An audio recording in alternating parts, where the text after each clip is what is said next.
गोयल हैं, वरिष्ठ नेता बीजेपी के। बहुत स्वागत है आपका अनिल जी।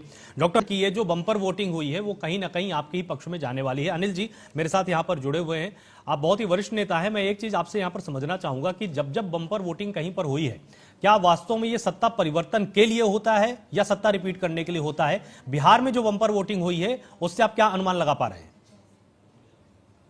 आलोक जी, निश्चित तौर पर बम्पर वोटिंग हुई है और इसमें महिलाओं का बहुत बड़ा योगदान।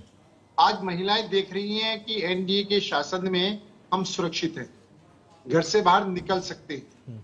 हमें मोदी जी ने आरक्षण दिया है 33% महिलाओं को। महिलाओं को आगे बढ़ाने का काम अगर कर रहे हैं तो मोदी जी कर रहे हैं, युवाओं को आगे बढ़ाने का काम कर रहे हैं तो मोदी जी कर रहे हैं। आज के युवा के अंदर एक उनको ये संभावना दिखाई दे रही है कि मोदी जी के नेतृत्व में ही बिहार आगे बढ़ेगा, मोदी जी के नेतृत्व में ही देश आगे बढ़ रहा है। और निश्चित तौर पर उनको पूरा विश्वास है। और वो ये जो जंगल राज का इनके टाइम का जंगल राज था, उस जंगल राज से जो पुराने लोग हैं उन्होंने उन जंगल राज देखा है और जो नई युवा पीढ़ी है उन्होंने उनके बारे में सुना है। तो आज बम्पर वोटिंग जो हुई है वो इसलिए हुई है कि वो किसी कीमत पर उस राज को वापिस नहीं बुलाना चाहते। वो नहीं चाहते कि कहीं भी किसी भी हमारी तरफ से कोई चूक हो जाए और जंगल राज दोबारा आ जाए। जिस तरीके से आप ये देखेंगे कि 1990 से 2005 के अंदर 30,000 से अधिक लोगों का अपहरण हुआ, हजारों लोगों को मारा है, डकैती, चोरी, रंगदारी, मतलब इसकी तो अब माफियावादी, नक्सलवाद, मतलब जिस तरीके से हालात थे उस हालातों को वो जनता देख रही है। जनता एक बात और देख रही है कि जहां तक लालू यादव जी हैं, चारा घोटाला के अंदर जेल में सजा काट चुके, यानी भ्रष्टाचार साबित हो चुका है। और उस भ्रष्टाचार के अंदर करने वाली कौन थी? कांग्रेस। कांग्रेस भी भ्रष्टाचार के आरोप में जमानत पर बाहर है। यानी कि आज ये दोनों किस तरह से आगे से मिल रहे हैं, जिसको शब्दों में हम ये कह सकते हैं कि चोर चोर मोसे रे भाई, दोनों मिलकर के बिहार को लूटने का नया सगुफा लेकर के आ रहे हैं। लोग देख रहे हैं कि या तो कांग्रेस गलत थी जिन्होंने लालू यादव को चारा घोटाले के अंदर बंद करा, और अगर कांग्रेस ठीक थी तो वो चारा घोटाले के साथ क्यों गठबंधन में शामिल हुए। और इसी तरीके से कांग्रेस के सोनिया गांधी, राहुल गांधी जमानत बाहर हैं, ये बात लालू जी को पता है, तेजस्वी को पता है, फिर वो इनके साथ क्यों गठबंधन कर रहे हैं? यानी वो देख रहे हैं कि ये दोनों मिलकर के नए भ्रष्टाचार की सीमाओं को लांघेंगे। वो बिहार की जनता का विकास चाहते हैं, वो बिहार के अंदर भ्रष्टाचार नहीं चाहते। अभी जो लंबी लंबी चौड़ी बातें कहते हैं, इनके लोग भी कह रहे हैं कि आप विकास की बातें, आप जब ये मैं राहुल गांधी को सुन रहा था, वो कह रहे हैं बिहार के लोगों को ये चाहिए, बिहार के लोगों को ये चाहिए। भाई जब तुम्हारी सरकार थी, तुम सत्ता में थे, तुमने क्या करा? आज बिहार जो लोग जो है पलायन को मजबूर हैं, वो फैक्ट्री आपने क्यों नहीं लगाई? आज हमारी सरकार तो पूरी तरीके से बिहार के विकास में लगी है, पूरी तरीके से बिहार में फैक्ट्रियां लगे, रेल कारखाने खुले, वहां पर डेवलपमेंट हो, वहां का युवा को रोजगार मिले, महिलाओं को रोजगार मिले, बिहार विकसित हो, बिहार के लोगों को बाहर जाना ना पड़े। पूरा प्रयास इस बात का है। और आप ये देख रहे होंगे कि आज बिहार में एक उम्मीद दिखाई दे रही है। उस उम्मीद की वजह से ही ये लग रहा है कि बिहार में मतलब अच्छी वोटिंग हो रही है और बिहार के लोग चाहते हैं कि नीतीश जी और मोदी जी की जोड़ी बनी रहे, बिहार का विकास करता रहे।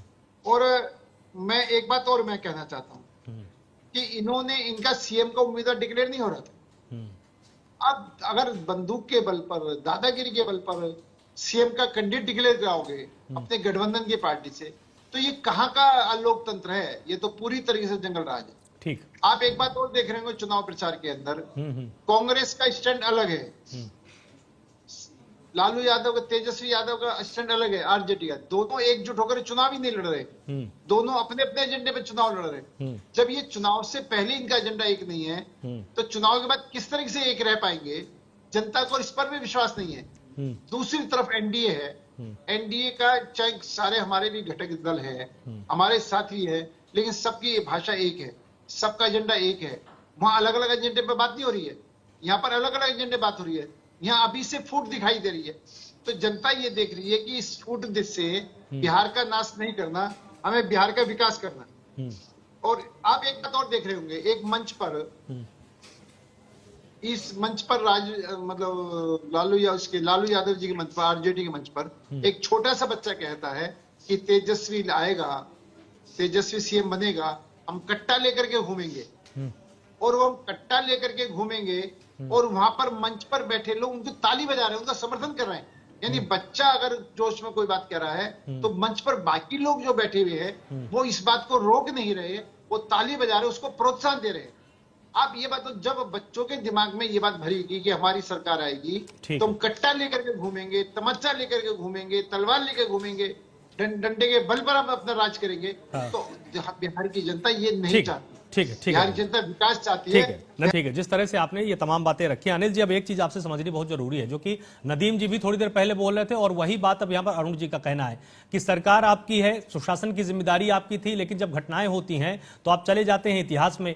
आखिर उसकी नैतिक जिम्मेदारी सरकार के लोग क्यों नहीं लेते हैं? और इसी बात से जनता इस बार बहुत नाराज थी।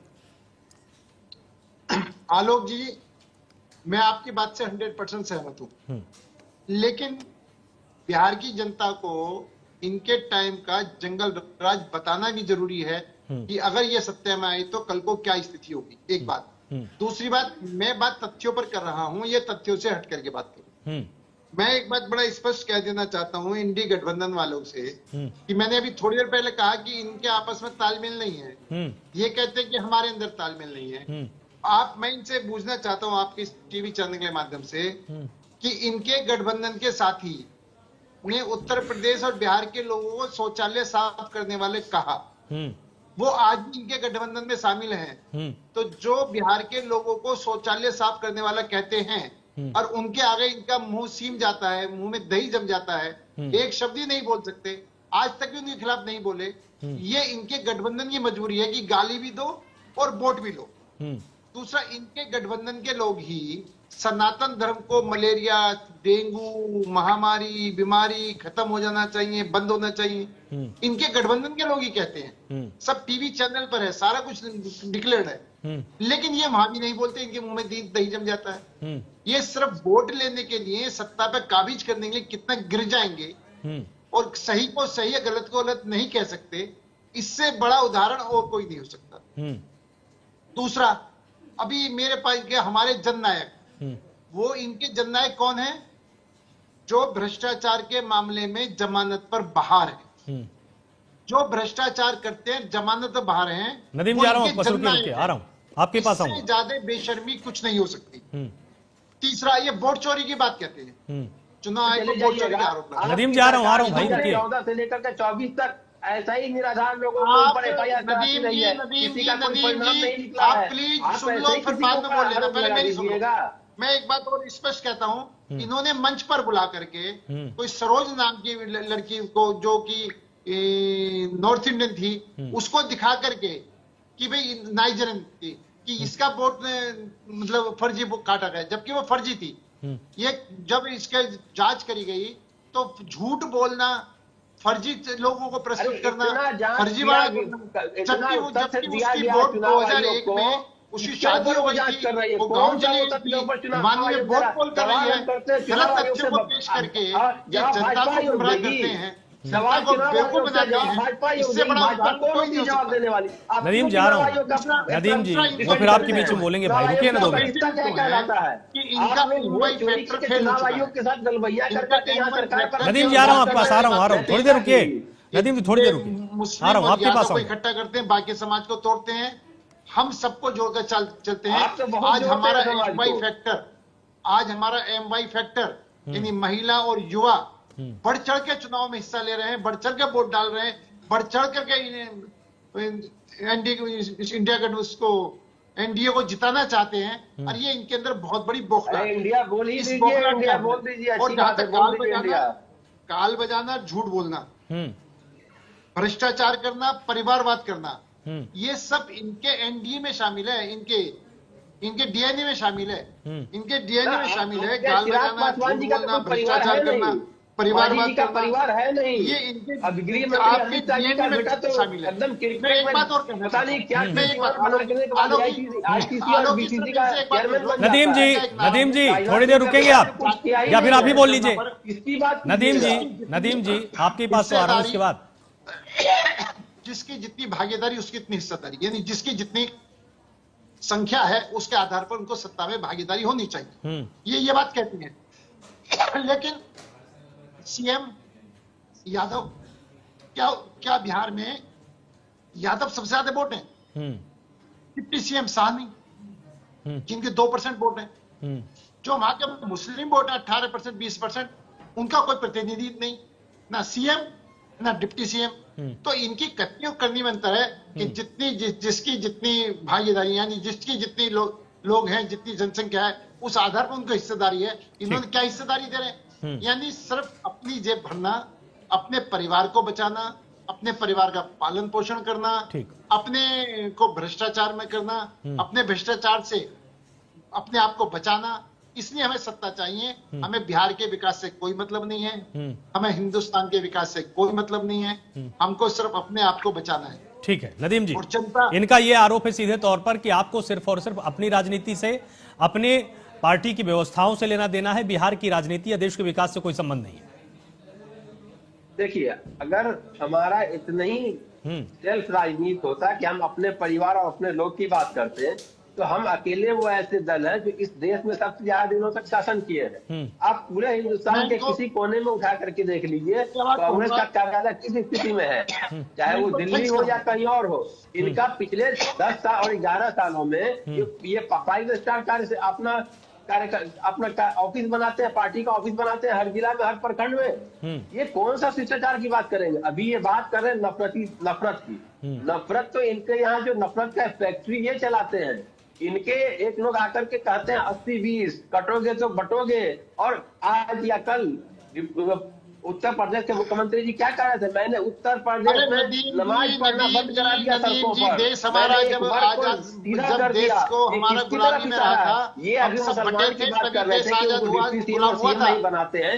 इनके यहाँ एक टिकट तक नहीं दिया जाता कि समुदाय की बात करेंगे। देश गुलाम नहीं होता। जितने भी गठबंधन हमारा यहाँ से आता है, इनके भी यहाँ से आता है। एक घर को जो ये टारगेट करके काम करते हैं, ये किसके खिलाफ काम करते हैं? अनिल जा रहा हूँ आपका सारा, अनिल जा रहा हूँ आपका सुनिए। नहीं है। ठीक है अनिल जी, ठीक है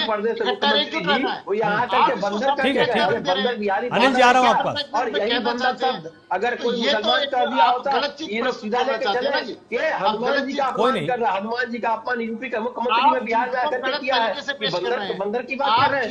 नफरत का लोगों ने बना के रखा हुआ है। और बिहार में अनिल जी थोड़ी देर रुकिए, आ रहा हूँ आपके पास। अनिल जी, ये समझ नहीं आती है कि अरे दोनों मत बोलिए भाई एक साथ। किसके साथ जुड़े हुए हैं? अनिल जी थोड़ी देर रुकिए, अनिल जी थोड़ी देर रुकिए अब आप। अनिल जी, तो सिर्फ नदीम जी को कहना चाहता हूं, ये अपने कार्यकाल के विकास की बात कर लें, हम अपने कार्यकाल के विकास की बात कर लें, और जनता फैसला कर लेगी कि हमने कितना विकास करा है, जनता की कितनी सेवा करी है, और बिहार का हमने कितनी डेवलपमेंट करी है, और इनके टाइम में बिहार में कितना जंगल राज हुआ है, इन्होंने कितने विकास कार्य करे। इस पर इनके पास समय है तो चर्चा करें। हम इस पर इनके साथ बहस में बैठने के लिए बिल्कुल परेशान है। इन्होंने कोई विकास का काम करो तो बताइए, जो आप लगाए हैं। बिहार में 2 उद्योग बताइए जो आप लगाए हैं। कितनी बिहार की जनता की सेवा करी है। और डबल इंजन की सरकार फिर बिहार का 2 फिर अब जनता के प्रयोग से डबल इंजन सरकार बनेगी। और विकास बिहार जो है, जो इनके राज्य में पिछड़ा राज्य बताइए, 2 उद्योग का नाम नहीं ले सकते दिखाएगा एनडीए के राशन के काल के अंदर। और आप ये नीतीश जी और मोदी जी की जोड़ी जो है विकसित बिहार बना करके दिखाई बिहार की जनता को, और उसका लाभ आपको मिलेगा। चलिए ठीक है, समय मेरे पास बिल्कुल समाप्त हो चला है। आप सभी मेहमानों का बहुत बहुत शुक्रिया मेरे साथ इस चर्चा में जुड़ने के लिए। निश्चित